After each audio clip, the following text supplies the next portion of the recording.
Hai para Sundaners, kumaha kabarna? Damang sadayana dengan saya si Otong kembali lagi di channel Ningali Film. Pada episode kali ini kita akan membahas sebuah alur dari cerita film Korea yang berjudul The Restless yang rilis pada tahun 2006. Film ini menceritakan tentang pertarungan antara pasukan hitam dan putih dalam merebutkan batu suci yang dapat membuka gerbang kematian kepada kehidupan nyata. Untuk teman-teman yang suka dengan konten di channel ini, jangan lupa subscribe dan nyalakan lonceng notifikasinya. Dengan begitu, kalian tidak akan ketinggalan dengan video terbaru di channel ini. Dan tidak usah berlama-lama lagi, mari kita mulai ceritanya.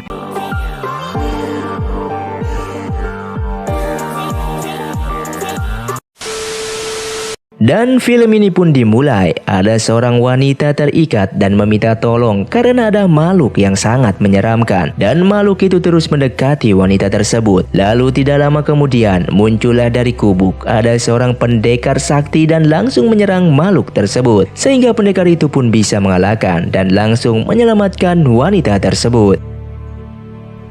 Scene pun berpindah ke seorang pemuda, dia bernama Yiling, seorang pengembara yang sedang makan di traktir oleh warga di sana. Ternyata warga di sana sudah merencanakan semuanya untuk membunuh Yiling dan sudah mencampurkan obat ke makanan Yiling. Lalu Yiling pun ngamuk dan langsung diserang oleh warga tersebut. Akan tetapi untungnya Yiling adalah seorang pendekar samurai terhebat sehingga Yiling mampu mengalahkan semuanya. Setelah itu, Yiling pun langsung pergi ke kuil dan di sana Yiling pun tertidur karena kelelahan. Namun di dalam mimpinya itu, Yiling teringat kembali ketika mendiang istrinya yang bernama Yeonhwa meninggal akibat dibakar oleh warga karena warga menyangka bahwa Yeonhwa adalah penyihir. Dan tidak lama kemudian Yiling pun terbangun dan kagetnya Yiling terbangun di tempat lain sehingga Yiling pun menanyakan kepada salah seorang di sana bahwa ini di mana, dan orang itu pun menjawab bahwa ini adalah surga tengah dan mereka semua adalah roh yang sudah mati. Setiap orang yang ada di sana pasti memiliki kalung nama, akan tetapi Yiling tidak memiliki kalung tersebut. Akhirnya orang itu pun membawa Yiling ke penjaga dan ketika penjaga itu sedang mencari biodata Yiling, tiba-tiba tidak lama kemudian Yiling pun muntah. Lalu penjaga dan roh-roh yang ada di sana pun kaget karena roh tidak bisa melakukan itu, yaitu muntah-muntah, sehingga mereka langsung menyangka bahwa Yiling adalah manusia dan belum mati, dan akhirnya Yiling pun lari untuk pergi. Kemudian datanglah pasukan yang dipimpin oleh seorang wanita yang sangat cantik yang bernama Cheng Mei. Cheng Mei adalah penjaga surga tengah dan pembasmi iblis sekaligus pemilik dari batu suci. Lalu tidak lama kemudian pasukan Cheng Mei diserang oleh pasukan iblis karena pasukan iblis itu menginginkan batu suci milik Cheng Mei.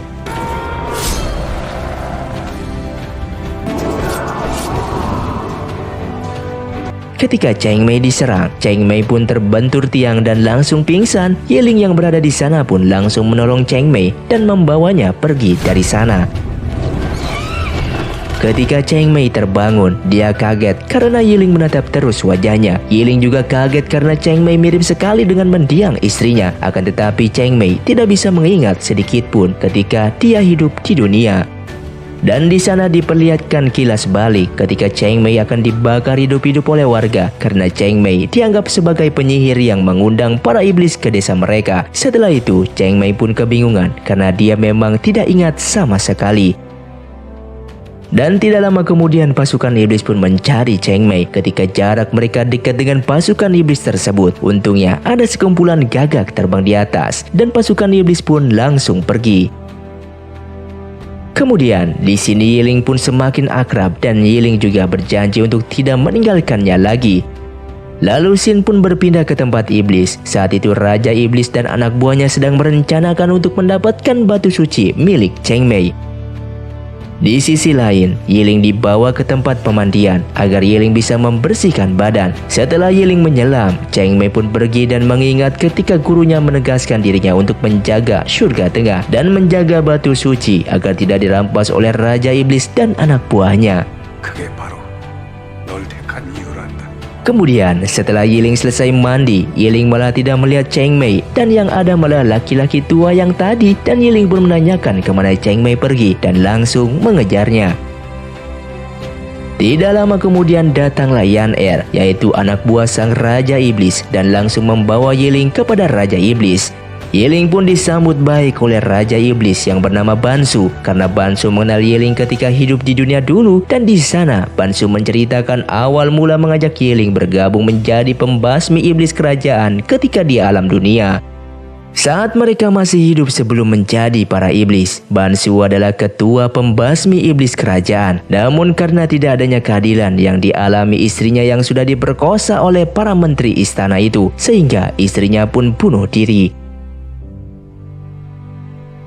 Kemudian saat itu Bansu dengan anak buahnya akan menyerang istana di malam itu juga. Lalu Yiling pun melarang Bansu untuk menyerang istana tersebut, karena Yiling mempunyai firasat bahwa Bansu dan pasukannya akan mati semua. Akan tetapi saat itu Bansu tidak memperdulikannya, sehingga benar saja Bansu dan pasukannya pun mati semua, kecuali Yiling, karena Yiling dibawa pergi oleh kuda akibat diselamatkan oleh Bansu.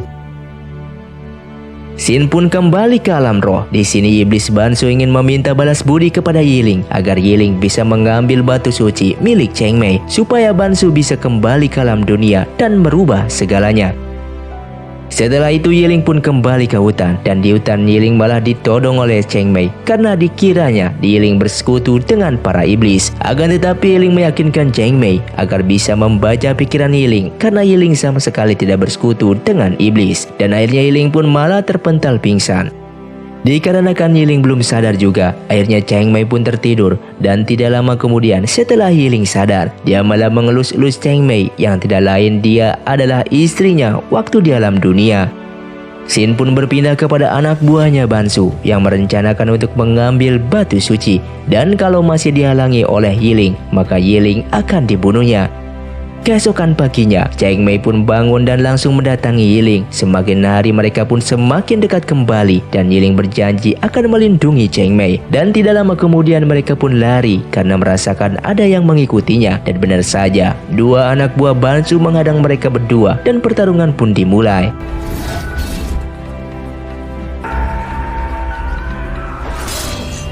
Ketika Cheng Mei akan dibunuh, Yiling pun datang untuk menyelamatkannya dan menyuruh Cheng Mei untuk lari.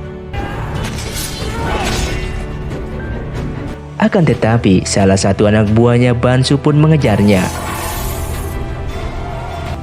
Ketika salah satu anak buah Bansu kembali ingin menusuk Cheng Mei, tiba-tiba Yiling pun langsung menusuk duluan sehingga dia pun mati.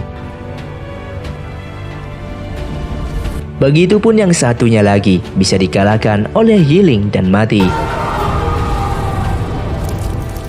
Dan setelah itu, Yiling pun mengambil kalung nama mereka. Sin pun berpindah ke murid Bansu lainnya karena mereka mengetahui saudara seperguruannya telah mati, dan dia pun langsung mencari Cheng Mei dan Yiling untuk dibunuh.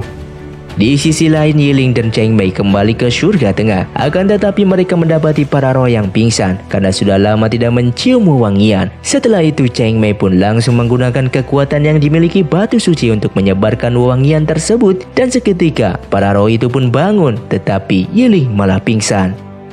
Dan setelah pikirannya dibaca oleh Cheng Mei kaget karena melihat sosok dirinya dalam pikiran Yiling. Setelah itu Yiling pun dibawa oleh Cheng Mei ke kuil. Setelah Yiling sadar, dia melihat ada luka di dadanya. Kemudian Cheng Mei pun pergi dan diikuti oleh Yiling karena Yiling khawatir kepada Cheng Mei.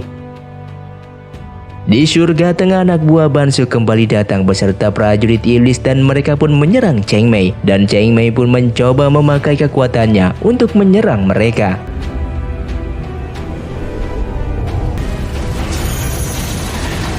Dan Yiling di sini mencoba menyerang Yan Er. Yan Er adalah wanita yang selalu menyukai Yiling ketika di alam dunia sampai di alam roh. Akan tetapi Yiling tidak menyukainya dan Yan Er pun pergi.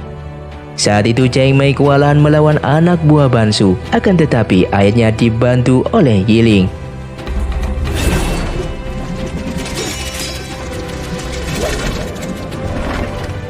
Tidak lama kemudian, Yan Er datang dan masuk ke dalam Cheng Mei untuk mengendalikan Cheng Mei, sehingga Cheng Mei menyerang Yiling dan menusuknya akibat dikendalikan oleh Yan Er. Yiling pun sebetulnya mengetahui bahwa Cheng Mei dikendalikan oleh Yan Er. Oleh karena itu, Yiling diam saja ditusuk oleh Yan Er. Setelah itu Yan Er pun keluar dari tubuh Cheng Mei dan akhirnya Yiling pun terluka. Tidak lama kemudian, salah satu anak buahnya Bansu ingin menusuk Cheng Mei, tetapi dihalangi oleh Yan Er dan akhirnya mereka pun mati. Kemudian Sin pun berpindah kepada Bansu, si Raja Iblis yang sedang menunggu batu suci, dan akhirnya Yiling akan membantunya untuk menyerahkan batu suci tersebut. Akan tetapi, Yiling tidak mungkin membunuh Cheng Mei yang tidak lain adalah istrinya sendiri. Dan Yiling pun tidak mau kehilangan istrinya yang kedua kalinya. Oleh karena itu Yiling terus melindungi Cheng Mei dari para roh jahat. Sin pun berpindah kepada Cheng Mei yang sedang mencoba menyelamatkan Yiling, dan di sana ada salah satu roh yang memberitahunya agar Yiling diberikan energi suci supaya bisa hidup kembali. Dan Cheng Mei pun tidak menunggu lama. Cheng Mei langsung memberikan energi suci tersebut kepada Yiling sehingga Yiling pun kembali.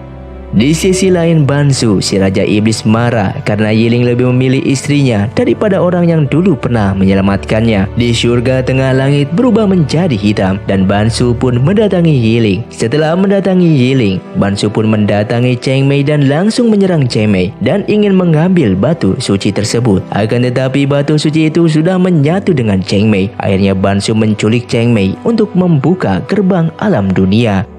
Kemudian Yiling tidak tinggal diam. Yiling langsung menyusul dengan kuda di kerajaan iblis untuk menyelamatkan Cheng Mei. Setelah Yiling masuk pintu istana iblis, Yiling langsung dihadang oleh ratusan ribu prajurit iblis. Dan Yiling pun langsung menyerang pasukan iblis itu sendirian.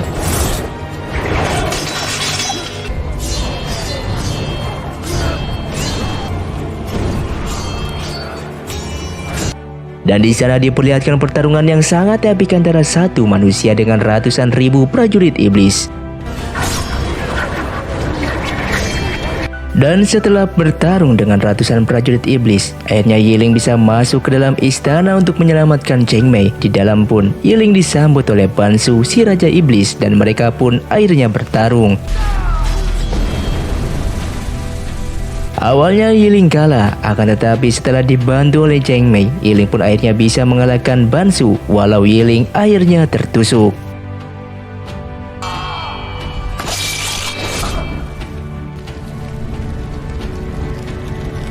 Dan di akhir film diperlihatkan Yiling berubah menjadi cahaya dan terbang ke langit. Dan film pun selesai. Terima kasih untuk kalian yang sudah menonton video ini sampai habis. Buat kalian yang mau request film selanjutnya, silakan komentar di bawah ini. Sampai jumpa di video selanjutnya. Saya pamit undur diri, Ningel Film Sewatong undur diri dan salam Sundaners.